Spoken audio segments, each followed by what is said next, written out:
Film dimulai dengan seorang tentara yang sedang berjalan di reruntuhan bangunan. Tentara itu melihat mayat-mayat yang terlihat mati secara aneh. Kulit mereka nampak terbakar, tapi mayatnya masih utuh dan tidak ada luka tembakan sama sekali. Di ujung ruangan, melalui kacamata khususnya, dia melihat sebuah sosok seperti hantu yang melayang di udara. Sosok itu tiba-tiba bergerak cepat ke arahnya dan tentara itu pun jatuh mati seperti mayat-mayat yang ia temukan. Adegan berpindah ke Klein, seorang insinyur di sebuah perusahaan penelitian militer milik pemerintah. Klein diperlihatkan sedang mengadakan sebuah presentasi untuk sekelompok petinggi-petinggi dan alatnya berhasil dalam demonstrasinya.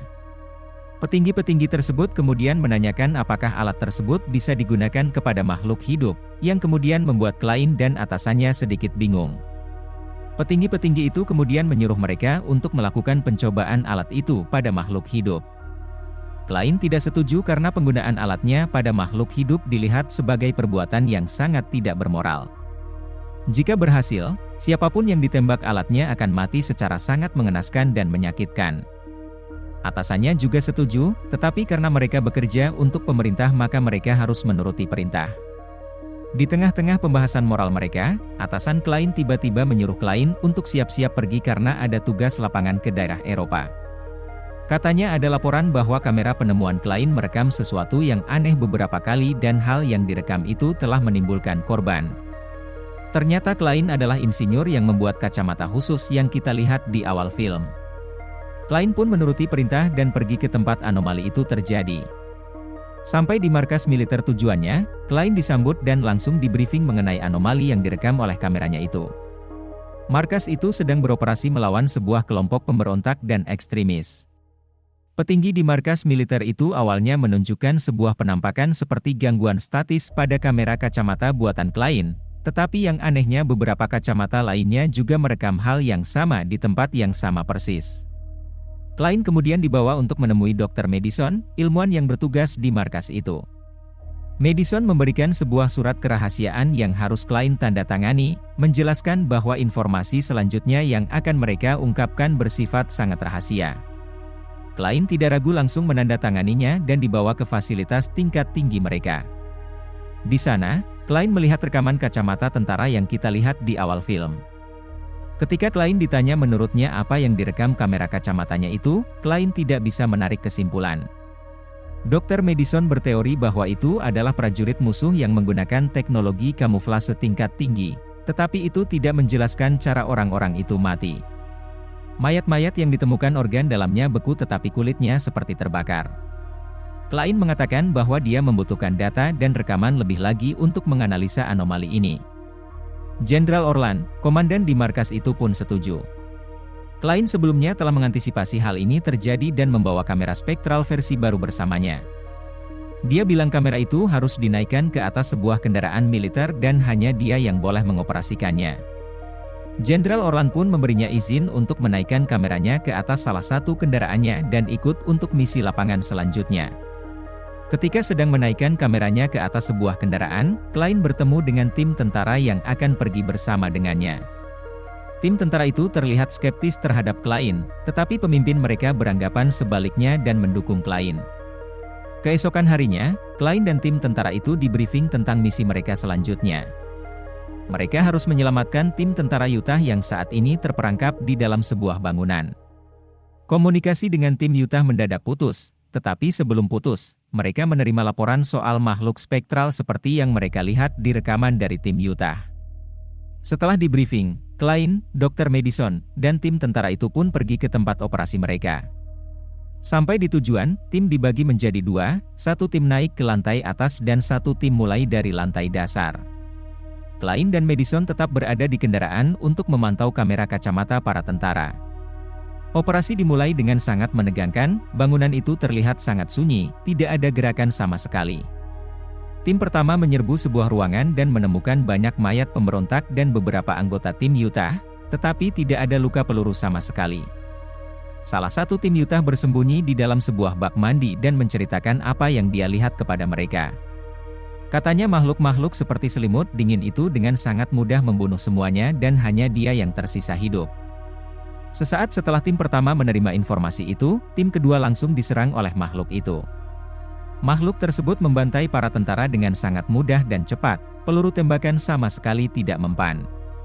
Tentara yang masih hidup pun berusaha untuk kabur kembali ke konvoi.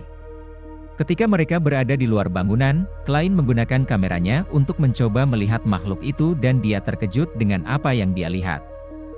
Makhluk-makhluk itu memiliki bentuk seperti manusia, mereka juga bergerak seperti manusia yang memiliki kecerdasan. Setelah semua sisa tentara masuk ke konvoi, mereka pun buru-buru kembali ke markas. Tetapi di jalan konvoi mereka melindas ranjau darat yang menyebabkan kendaraan mereka jadi terjungkir. Mereka semua lalu keluar dari konvoi dan kabur ke pabrik besi dekat situ.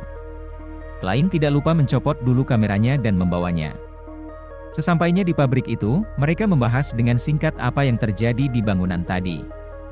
Klein dengan cepat menjelaskan apa yang dia lihat, bahwa makhluk-makhluk itu bentuknya seperti manusia.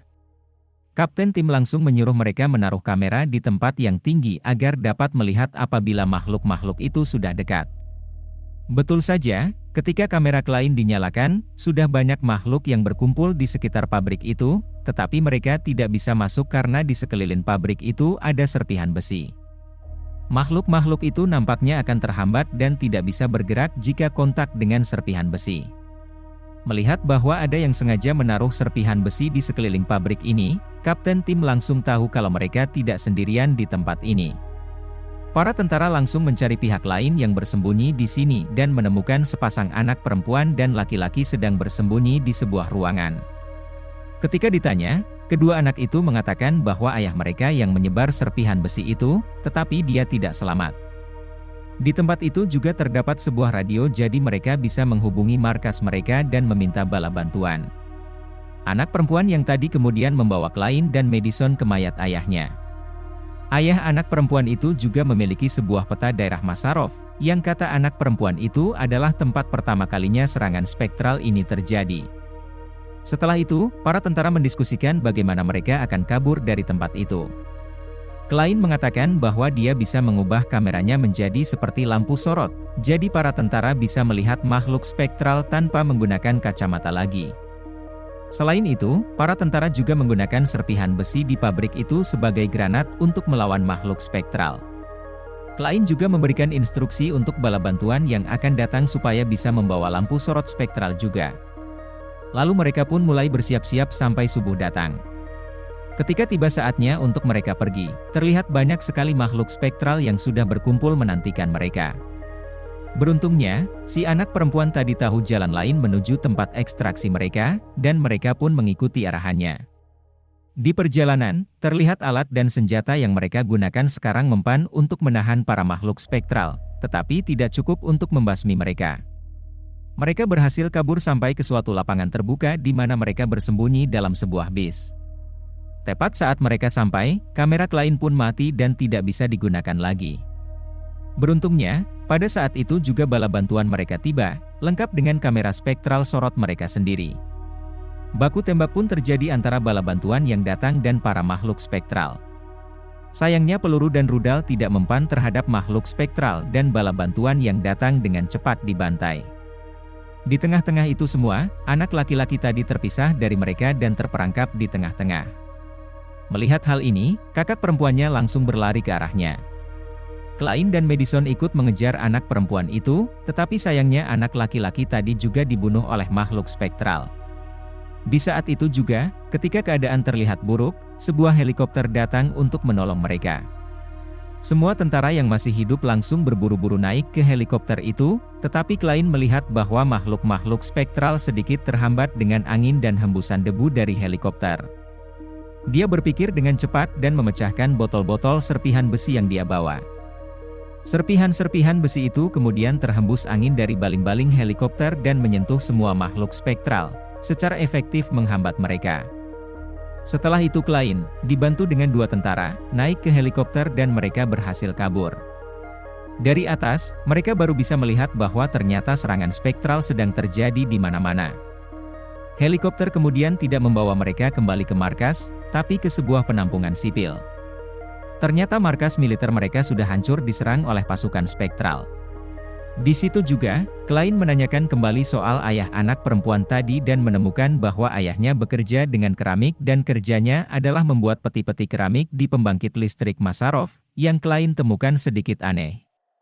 Berapa saat kemudian, Jenderal Orlan datang ke penampungan sipil dengan membawa berita bahwa markas militer sudah hancur total, hanya tersisa 10% personil saja dari semua tentara di markas. Dia juga membawa bersamanya 5 helikopter dan semua sisa peralatan yang bisa mereka bawa. Jenderal Orlan terlihat putus asa dan mengaku tidak memiliki rencana apapun karena dia tidak tahu bagaimana bisa menang melawan pasukan spektral itu dan mereka tidak bisa kabur jauh karena bensin di helikopter tinggal sedikit. Di tengah-tengah perdebatan antara para tentara, Klein berpikir keras dan akhirnya tahu makhluk apa yang mereka sedang hadapi. Dia menjelaskan bahwa makhluk-makhluk itu bukan sesuatu yang supranatural, melainkan terbuat dari sesuatu yang ilmiah. Dia juga mengatakan bahwa butuh energi yang sangat besar untuk menunjang keberadaan pasukan spektral itu, jadi pasti pusatnya berada di pembangkit listrik Masarov. Karena sekarang dia sudah mengetahui natur makhluk-makhluk itu, Klein bisa membuat senjata yang mampu melumpuhkan mereka. Klein langsung menyuruh semua orang membawa masuk semua perlengkapan yang dibawa tadi agar dia bisa menciptakan alat-alat untuk mereka bisa gunakan melawan pasukan spektral. Mereka pun mulai bekerja dan Klein mulai menciptakan beberapa alat yang terlihat high-tech. Beberapa alat yang dia ciptakan antara lain adalah sebuah senapan energi yang bisa melumpuhkan makhluk spektral, sebuah meriam spektral, dan juga dia menggunakan robot quadrupedal besar milik militer dan memasang kamera spektralnya ke robot-robot itu. Sementara Klein mempersiapkan persenjataan mereka, Jenderal Orlan dan para tentara mengadakan diskusi taktik penyerangan mereka. Mereka memutuskan untuk membagi kelompok menjadi 2, yaitu tim pengalihan dan tim infiltrasi. Tim pengalihan terdiri dari sebagian besar personil yang tersisa dan bertujuan untuk mengalihkan fokus musuh di permukaan, sedangkan tim infiltrasi hanya terdiri dari 4 orang, yaitu Klein, Madison, dan 2 orang tentara yang bertugas mematikan pembangkit listrik yang memberikan tenaga bagi makhluk-makhluk spektral itu. Setelah persiapan mereka selesai, mereka pun pergi naik helikopter, diperlengkapi dengan persenjataan yang Klein siapkan, menuju pembangkit listrik Masarov. Sampai di sana, tim pengalihan pertama turun dulu untuk mencoba senjata-senjata yang Klein ciptakan. Setelah mereka mengkonfirmasi bahwa senjatanya mempan, tim pengalihan lain pun ikut turun dan pertarungan sengit antara pasukan spektral dan para tentara terjadi. Sementara itu, tim infiltrasi memulai operasi mereka dan menyelundup lewat salah satu terowongan. Tim infiltrasi dihentikan oleh seorang makhluk spektral, jadi 2 tentara di tim itu melawannya dan menyuruh Klein dan Madison untuk pergi dulu. Klein dan Madison melanjutkan perjalanan mereka dan menemukan sebuah ruangan tempat para makhluk itu diproduksi. Mereka juga menemukan sebuah pintu menuju ruangan tempat banyak makhluk-makhluk spektral dikurung dalam penjara-penjara keramik dan kaca dan juga sumber pengalihan tenaga untuk makhluk-makhluk itu. Sementara itu, tim pengalihan masih bertarung sengit dengan para makhluk spektral di atas.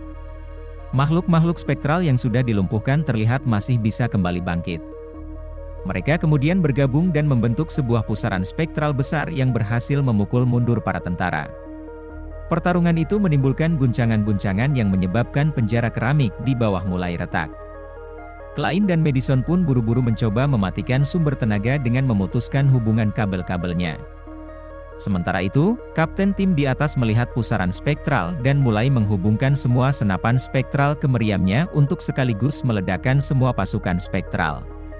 Ketika kapten tim menembakkan meriamnya, penjara makhluk spektral di bawah hancur, dan pada saat itu juga Klein berhasil menarik tuas untuk mematikan sumber energinya, tetapi ia terpental ke belakang akibat ledakan dari meriam di atas. Klein jatuh ke bawah dan Madison ikut turun untuk membantunya. Semua makhluk spektral terlihat sudah tidak berbahaya dan hanya melayang saja sambil perlahan-lahan sirna. Di lantai tempat Klein jatuh, dia dan Madison menemukan sebuah lorong menuju ruangan yang penuh dengan peti-peti keramik. Isi peti-peti tersebut mengejutkan Klein dan Madison, karena terdapat otak-otak dan kerangka saraf manusia yang terhubung ke alat-alat yang memaksa mereka untuk tetap berfungsi. Klein menyadari bahwa ternyata makhluk-makhluk spektral itu semua adalah kopi dari manusia-manusia asli yang masih dikendalikan oleh otak-otak dan kerangka saraf dalam semua peti di ruangan ini. Dia juga menyadari bahwa sinyal otak dari peti-peti itu menunjukkan mereka merasakan sakit secara terus-menerus. Klein berkata bahwa semua orang ini sudah tidak hidup, namun tidak diperbolehkan mati dan hanya bisa merasakan sakit saja. Lalu dia memutuskan untuk mematikan tenaga peti-peti itu karena pendirian moralnya. Madison mencoba mencegahnya karena dia ingin meneliti teknologi ini untuk digunakan oleh negara Amerika Serikat, tetapi melihat ketegasan Klein dalam keputusannya, dia pun luluh dan ikut membantu Klein mematikan peti-peti ini. Setelah semua itu berakhir, semua tentara yang tersisa, dan juga Klein dan Madison, dibawa kembali ke penampungan sipil tadi. Diperlihatkan bala bantuan dari luar telah datang untuk merekayasa balik teknologi ini dan menggunakannya. Klein melihat hal itu dan hanya bisa terdiam. Dia tahu apa yang dia lakukan tidak bisa menghentikan keputusan petinggi-petinggi pemerintahan, tetapi setidaknya dia tetap teguh dengan pendirian moralnya. Dia pun mengucapkan selamat tinggal kepada Madison, anak perempuan kecil tadi, dan Jenderal Orlon, dan naik helikopter untuk kembali pulang.